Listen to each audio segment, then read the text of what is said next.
नमस्कार दोस्तों, हमारे YouTube channel the Indian warriors में एक बार आपका फिर से स्वागत है। जैसा कि हम सभी जानते हैं कि आत्मनिर्भरता की ओर बढ़ते हुए हमारे कदम बहुत ही अच्छी दिशा में जा रहे हैं, लेकिन इसी बीच कुछ लोगों के बहुत से सवाल भी आ रहे हैं। उनमें से कुछ सवाल जो चुनिंदा मैंने लिए हैं और उनके जवाब मैं आपको दूंगा, और यदि आपके भी कोई सवाल है तो आप हमें बताइए, हम उनके जवाब देने की भी कोशिश करेंगे। दोस्तों, सबसे पहला सवाल है कि हम लोग सिर्फ चाइना को ही क्यों टारगेट कर रहे हैं। ठीक है, मैं आपको इसका जवाब देता हूँ। जवाब ये है कि चीन हमारे यहाँ पर 60% ज़्यादा इंपोर्ट करता है as compare to our export, यानी कि जितना हम एक्सपोर्ट करते हैं उससे 60% ज़्यादा हमारे पास इंडिया में वो इंपोर्ट करता है।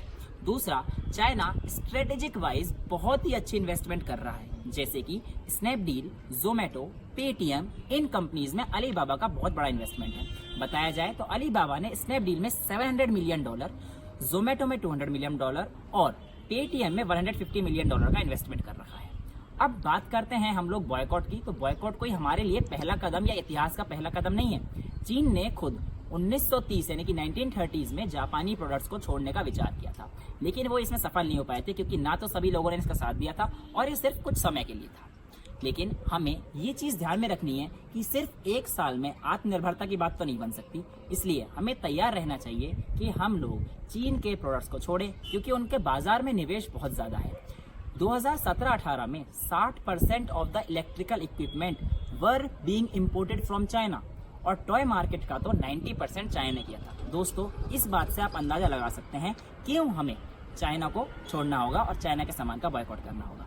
दूसरा सवाल जो पूछा गया वो ये था कि हमें आत्मनिर्भर बनने के लिए कौन कौन से कदम उठाने पड़ेंगे। दोस्तों, आत्मनिर्भर बनने के लिए हमें एक प्रोग्राम्ड वे में चलना पड़ेगा और स्टेप बाय स्टेप, यानी कि 1 स्टेप ईच टाइम लेकर चलना पड़ेगा।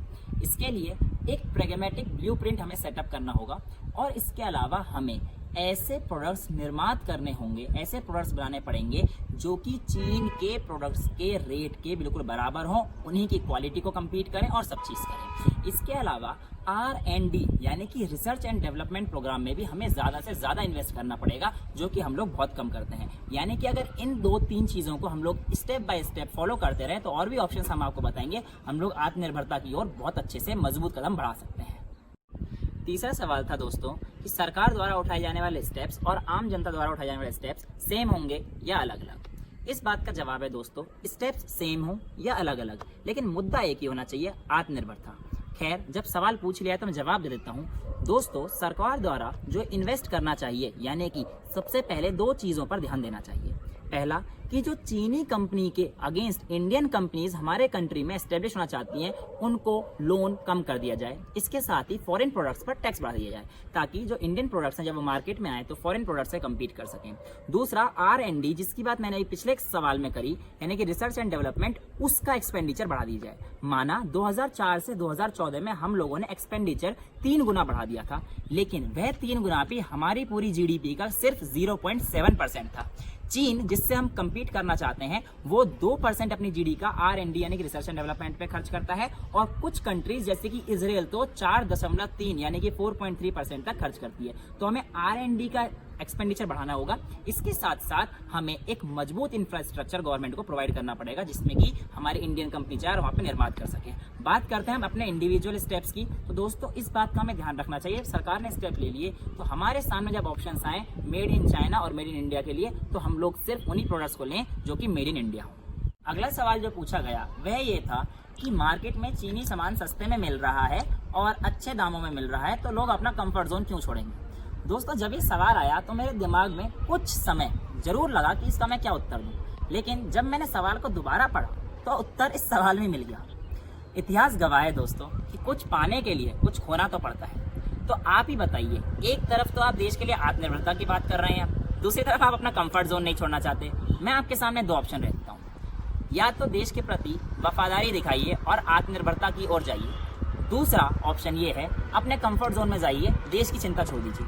अगर इन 2 ऑप्शन में से आप लोगों ने सही जवाब चुन लिया तो आपको इस सवाल का जवाब खुद ब खुद मिल जाएगा।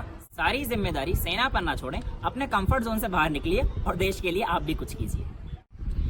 अगला सवाल जो पूछा गया वह यह था कि उन चीज़ों का या उन चीनी प्रोडक्ट्स का क्या होगा भाई जो मार्केट में आ चुके हैं। ठीक है दोस्तों, इस बात का जवाब तो मैं आपको पहले वीडियो से ही बोलता आ रहा हूँ कि जो प्रोडक्ट्स या जो चीज़ें हमारे देश में चीन की आ चुके हैं, उनको जलाना, फेंकना, तोड़ना, ये कोई समाधान नहीं है।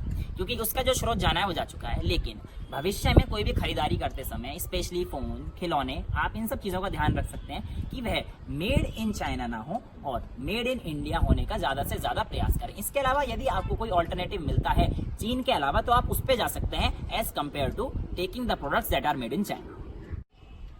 अगला सवाल देखते हैं। तो दोस्तों अगला सवाल बहुत ही बढ़िया लगा। कुछ लोग कह रहे हैं कि आप लोगों को YouTube, Facebook, WhatsApp आदि चीजें ही बंद कर देनी चाहिए और आत्मनिर्भरता के ऊपर बात करने वाले लोगों को चौथी पास बताकर यह भी कह रहे हैं कि आप चाय भी पीना बंद कर दीजिए, क्योंकि चाय भी चाइना का माल है। दोस्तों ये जो चाय है ना, जो हमें चौथी पास लेकर बता रहे हैं, दरअसल उन्हें कुछ पता ही नहीं है। शायद वो BA पास जरूर होंगे, लेकिन हम लोगों ने जब चौथी पास करी थी तो बड़े अच्छे ढंग से की थी और हमें ये पता है कि चाय चाइना में मिली थी या भारत में, इस बात का प्रमाण तो आज तक नहीं है। खैर, जो BA पास महाशय हैं उनको बता दें, ये चाय है, चाय पी लें जरा एक मिनट। यह चाय कैमिलिया साइनेंसिस और कैमिलिया आसामीज की हाइब्रिड वैरायटी है जो हम आज के टाइम पे यूज करते हैं। और जब सवाल ऐसा किया गया उन्होंने कि भाई पहली चाय चाइना से आई है, इस हिसाब से तो आप महाशय यहाँ क्या कर रहे हैं? पहला इंसान तो ऐसे अफ्रीका में मिला था, आप भी अफ्रीका जाइए ना। खैर, आपके और भी कोई सवाल आते हैं पूछिए, पर इस तरीके के सवाल अगली बार ना करें। अगला सवाल जो पूछा गया वह यह था कि चीन सुपर पावर क्यों नहीं बन पाएगा और क्या भारत चीन से आगे निकल पाएगा। दोस्तों पहले तो मैं दूसरे सवाल का जवाब दे दूं, हाँ बिल्कुल निकलेगा, लेकिन इसमें हमें सभी का सहयोग चाहिए। पहला सवाल का जो जवाब है, मैं किसी देश के प्रति कोई नेगेटिव कमेंट नहीं कर रहा, लेकिन इकोनॉमिस्ट और इकोनॉमी जो हमें कहती है, मैं उस बात से आपको अवगत करा देता हूँ। ANU में जब इकोनॉमिस्ट कुछ लेक्चर्स दे रहे थे, उनका कुछ डेटा है जो मैं आप लोगों से शेयर करना चाहूंगा। चीन will be the first country in the world to become old before it grow rich, यानी कि अमीर बनने से पहले ही वो बूढ़ा हो जाएगा। आप शायद समझे नहीं होंगे, ऐसे समझिए 1980s में जब चीन ने अपना लेवल स्टार्ट किया था, तब वहां पर 75% ऑफ द वर्किंग पॉपुलेशन थी। 2020 तक आते आते ये डेटा 65% हो गया और 2035 तक माना जा रहा है डेटा 60% हो जाएगा। शायद आप लोगों की समझ अब भी नहीं आई है, मैं और अच्छे समझा देता हूँ। 1979 में वहां पर यानी कि चीन में एक रिटायरमेंट थी पर 7 वर्किंग पीपल, यानी कि 7 लोग काम करते थे, तब जाके एक रिटायर होता था। जब डेटा 2015 में आया तब ये पाया गया कि यही डेटा एक रिटायरमेंट पे 5.5 लोग काम कर रहे हैं, यानी कि 5.5 peoples are working on one retirement. लेकिन 2035 तक ये डेटा पहुंच जाएगा कि 2 लोग काम करेंगे और एक रिटायर हो जाएगा, यानी कि डेमोग्राफी बैलेंस बहुत खराब है। इकोनॉमिस्ट ने यहां तक प्रेडिक्शन किया है कि 2035 तक अगर कोई 2 कंट्री हैं जो सुपर पावर इकोनॉमिस्ट बनेंगी तो वो US और इंडिया है, जहां का डेमोग्राफी बैलेंस बहुत आगे और बहुत अच्छी तरीके से मैनेज कर रखा है। दोस्तों मैं आपको पहले ही बता चुका हूं कि आत्मनिर्भरता सिर्फ 1 साल के अंदर नहीं आएगी, इसके लिए हमें विजन लंबा रखना होगा और मजबूत कदम के साथ साथ चाइना के प्रोडक्ट्स को बॉयकॉट करते रहना होगा। अगर आपके सामने ऑप्शंस हैं तो कृपया कर चाइनीज प्रोडक्ट्स ना खरीदें। और आपके मन में कोई भी सवाल आते हैं, किस तरीके के सवाल आते हैं, आप हमसे पूछिए, आप उनको जवाब देने की पूरी संभव करेंगे, लेकिन अगली बार से ऐसे गंदे सवाल ना पूछें दोस्तों। बस इतने ही वाणी के साथ मैं अपनी वाणी को यहाँ पे विराम देना चाहूंगा और आप लोगों को बार बार कहूंगा कि चाइना के प्रोडक्ट्स का बॉयकॉट करिए, boycott made in China and follow made in India. जय हिंद, जय भारत।